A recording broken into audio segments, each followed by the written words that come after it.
দেশের অন্যতম গ্যাস সমৃদ্ধ জেলা ভোলা। এই জেলার শাহবাজপুর, ভোলা নর্থ ও ইলিশা এই ৩ গ্যাস ক্ষেত্রে রয়েছে প্রায় ৩ ট্রিলিয়ন ঘনফুট গ্যাসের মজুদ।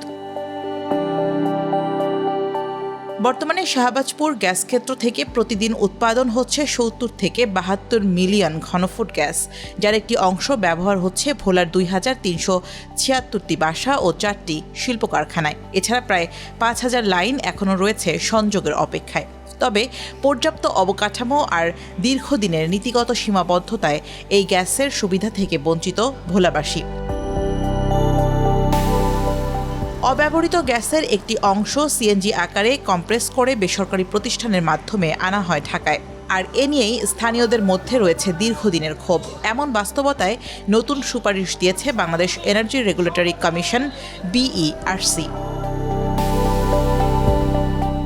সংস্থাটি বলছে, ভোলার গ্যাস ভোলাতেই ব্যবহার করে বিদ্যুৎ উৎপাদন ও শিল্প খাত সম্প্রসারণ করা হলে সবচেয়ে বেশি সুফল মিলবে, যাতে অপচয় রোধের পাশাপাশি কমবে পরিবহন ব্যয়। এখানে যারা ইন্ডাস্ট্রিয়ালিস্ট বা উদ্যোগী শিল্প প্রতিষ্ঠান আমাদের চিন্তা ভাবনা হয়েছে, যারা এখানে শিল্প ইন্ডাস্ট্রি করতে আসবে তাদেরকে আমরা সহায়তা করব। পাশাপাশি আরও আমরা সামনের দিকে হয়তো আমরা একটা এখানের স্থানীয় যারা chamber of commerce plus Barisal জোনের বা যারা যারা শিল্প উদ্যোক্তা আছে তাদের নিয়ে একটা আমাদের সভা আয়োজনের একটা চিন্তাভাবনা রয়েছে। এমন খবরে খুশি স্থানীয়রা। তারা বলছেন, ভোলার গ্যাস দিয়ে জেলাতেই বিদ্যুৎ ও শিল্প কারখানা গড়ে তোলা হলে বদলে যাবে জেলার অর্থনীতি, পাশাপাশি তৈরি হবে হাজারো মানুষের কর্মসংস্থান। আমার বাসায় 2019 সালে থেকে 2টা রাইজারের লাইন টানা হচ্ছে, কিন্তু সংযোগের অপেক্ষায় আমরা আছি। তো আমরা চাচ্ছি যে আমাদের ভোলার গ্যাস আমরা ভোলাই যেতে পাই। গ্যাস সংযোগ না হওয়াতে তো আমাদের অনেক সমস্যা। আমাদের এই যে কারেন্টের চুলা জ্বালায় রান্না করতে হয়, কারেন্ট থাকে না।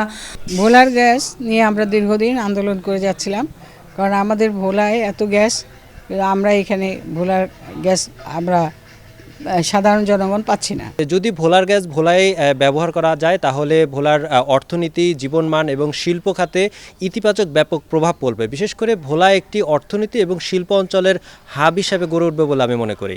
এখন যে সিদ্ধান্তটি হয়েছে এটি দক্ষিণাঞ্চল উন্নয়নের ব্যাপারে ব্যাপক শক্তিশালী কাজ করবে।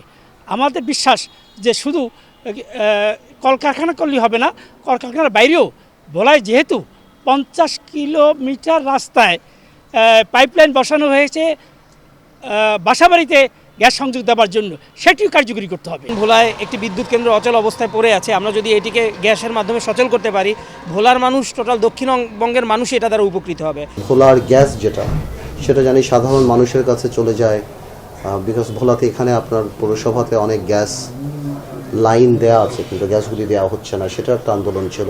মানুষরা যাতে সেই সুবিধাটা পায় সেটাও আমি মাথায় রাখছি। এদিকে ইতোমধ্যে গ্যাসকে কেন্দ্র করে ভোলায় ছোট বড় কিছু শিল্প কারখানা গড়ে উঠতে শুরু করেছে। তবে গ্যাসের পর্যাপ্ত সরবরাহ না থাকায় বড় শিল্প বিনিয়োগ এখনও সীমিত। এখানে চলাচলে বহু জায়গা রয়েছে, খাস জায়গা রয়েছে, আমি যেটা বললাম। এছাড়াও প্রাইভেট এন্টারপ্রেনাররা যদি ভোলায় আসেন, আমরা এখানে চেম্বার অফ কমার্স ইন্ডাস্ট্রি এখানে রয়েছে, আমরা রয়েছি, আমরা এই জায়গার ব্যবস্থা করে দেব, তারা ইন্ডাস্ট্রি করতে পারবে। আমরা তার উন্মুক্ত, তাদের জন্য আমরা স্বাগত জানাই। সমস্ত বাংলাদেশের এন্টারপ্রেনাররা যারা আছে, ইন্ডাস্ট্রিয়ালিস্ট যারা আছে, তারা বাংলাদেশে আসুন। আমার কোনো সমস্যা নেই, আমরা স্থানীয়ভাবে কোনো সমস্যা হলে আমরা স্থানীয়ভাবে এটা তাদের সুযোগ করে দেব, তারা বিনিয়োগ করতে পারবে। তাদের জন্য আমরা গভর্নমেন্টের সাবসিডি দিয়ে এই গ্যাসের দাম কমায় দেওয়া। এই গ্যাসের দাম কম হলেই বাংলাদেশে বিভিন্ন বিনিয়োগকারী যারা রয়েছে, ইন্ডাস্ট্রি যারা আছে, যারা করতে চায় এখানে বিনিয়োগের তারা আকৃষ্ট হবে, আবার এখানে কলকারখানা ইন্ডাস্ট্রি করতে পারে। ভোলা একটি অপার সম্ভাবনাময় জেলা। এই জেলাতে শিল্প, কল কারখানা এবং সার কারখানা গড়ার মাধ্যমে এবং স্বল্প খরচে বিদ্যুৎ উৎপাদন করা এই ভোলার গ্যাস দিয়েই সম্ভব।